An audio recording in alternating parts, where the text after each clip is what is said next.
Audio Jungle. بسم الله الرحمن الرحیم. تاسو زه پخې راغلی او تاسو شکریه ادا کوم چې تاسو راغلی او په دې وخت کې د دې کم چینل چې تاسو راویستی دی د هغې په موږ د شرکت دعوت راکړو. تاسو ډېره ډېره شکریه. ډیره مننه لال د ستاسو د ستاینې. لال د تپوسینه به دا کوو پوښتنې به دا کوو چې را روان الیکشن دی 2018 او 2018 دپاره هرې پارټۍ خپل د یونین کونسل په سطح باندې هلې ځلې شروع کړي دي. د ان پي د طرفه ستاسو د یونین کونسل څه کوششونه دي، څه هلې ځلې روانې دي، د دغې باره کې راته یو څو خبرې وکړئ. خبره خو دا ده چې د دغې سلسله کې ما په خپل تحصیل کې د تحصیل کابینه او زما په تحصیل کې 15 یوسیان دي، د هغې صدر سیکرټري مې راغوښتلي او د هغو سره ما لکه په دې کې سلا مشوره وکړه او زما دا اوس ملګري هم ناستې دور پکې هم موجود وو.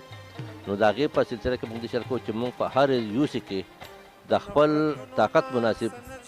هلته شمولیتونه کوو او ډېر زر ډېر خلک په شمولیت کې شاملېږي او برز مونږ کم از کم په شمولو کې مونږ 11 شمولیتونه کړي، غټ غټ شمولیتونه داسې په نجګرام کې، داسې په برکوټ کې، داسې په کوټه کې او داسې په دیابه کې مونږ شمولیتونه کوو. زما دا امید دی که خیر چې راتلونکی دور 2018 دا د ان پي په جولای کې یا په مارچ کې چې حکومت راځي نو دا به د ان پي په حکومت کې راخېږي. لال دا په اورېدو کې راځي چې ستاسو چې کوم زوړ ملګری و د عوامي نېشنل پارټۍ د ابوې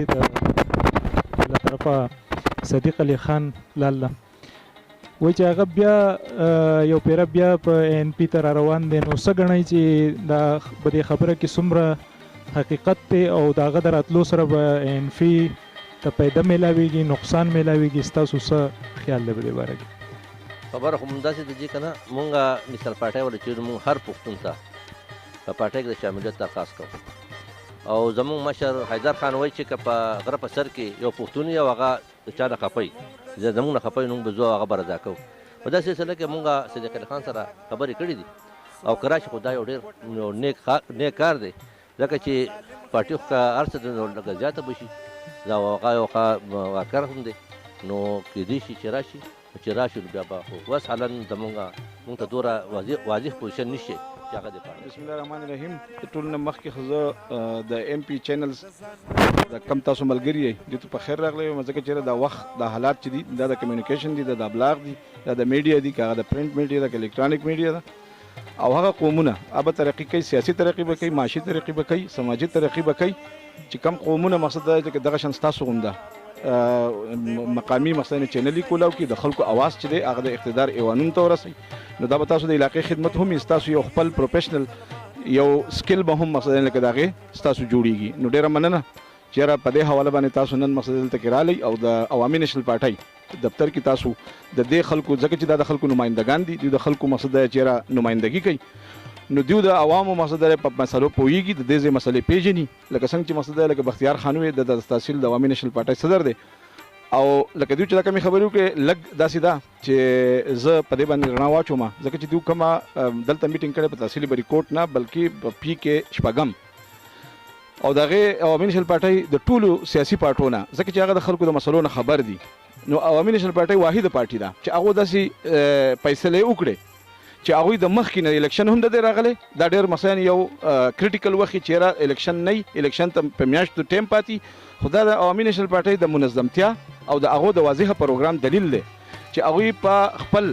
څومره مقصد لري لکه ممبران دي چې هغه به مثلا الیکشن ته ودرېږي او د خلکو مثلا په مرضۍ د خلکو په منشا د خلکو په رای باندې هغوی خپل مثلا په هر حلقه کې خپل ممبر واضح کړی دی او دا کریډ عوامي نېشنل پارټۍ ته ځي. عوامي نېشنل پارټۍ واحده پارټي ده چې داسې فیصلې هېڅ څوک نشي کولی او خلکو ته یې په ګوته کړل په ډاګه کړل چې هم ستاسو په مرضۍ باندې چې تاسو کومه خبره کوله، کارکونانو کومه خبره کوله نو دغه شان د هغې مثلا په رڼا کې بختیار خان دلته د تحصیلي بریکوټ د ټولو یونین کونسل صدرانو د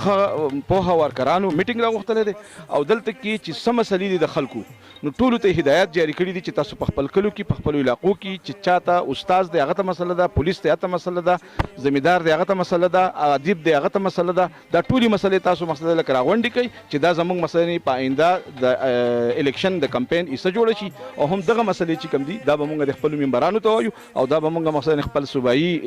قیادت ته رسو او هم په دغې په رڼا کې به انشاءالله موږ د دې علاقې د ترقۍ د دې علاقې د امن د دې علاقې د خوشحالۍ لکه څنګه چې باچا خان کومه سیاسي فلسفه ده مونږ هم د هغې مقصد لري پال ورځو مونږ د باچا خان د عدم تشدد چې کومه مثلا فلسفه ده په هغې باندې مثلا ولاړ یو او انشاءالله د هغې په رڼا کې به مونږ د بختیار خان مثلا په قیادت کې کم چې مقصد د تحصیلي بریکوټ نمایندګي کوي د دې ځای منتخب صدر دی انشاءالله د هغه په قیادت کې به مونږ د پارټۍ هره فیصله چې ده هغه مونږ ته منظور او قبول چې دی دا د قوم او د دې ځمکې پارټي ده او کله چې دا قوم د ځمکې پارټي ده نو چې په دې کې هر قسمه ستونزې راځي نو د هغې حل به مونږ کوو ځکه مونږ عدم تشدد والا یو او زمونږ کار دی چې مونږ پښتنو یو جوړ کړو زمونږ اتفاق او اتحاد زمونږ یو فلسفه ده که نه نو حالان کې مونږ هغو ته ما خپل تحصیل ته دا وزویم او ویلي مې ورته هم دي چې مونږ به هغه کار کوو چې په هغې کې د پښتون خیر ښېګڼې او د دې ځمکې پکې بچاوي ځکه چې مخکې خلک ډېر راغلی دی او دې ځمکې ته ډېر نقصان رسولی دی مونږ د دې ځمکې وارثان یو او دا به موږ اخیر ساتو او د دې به مونږ هر قسمه د وینې پورې مخکې هم ورکړي او اوس به هم ورکوو او د دې بچاو به کوو ډېره مننه لل موږ له د ټایم راکولو څومره چې هم د درانه مشران ناست دي تاسو ټولو ته د ایم پی نیوز طرفه مننه مو کوو ګرانو کتونکو دا بختیار خان اور فلال د عوامي نیشنل پارټۍ د طرفه د ایم پی نیوز همیشه کوشش وي چې د خپلې علاقې چې څومره هم سیاسي مشران دي موږ به هغوی له پخپله باندې ورځو د هغوی رایې چې کومه ده د هغوی خیالات به تاسو ته زمونږ په سکرین باندې راوړو تر یو بل پروګرامه پورې خپل قربا مظفر شاه باچا له اجازت ورکوي د لوی الله په امان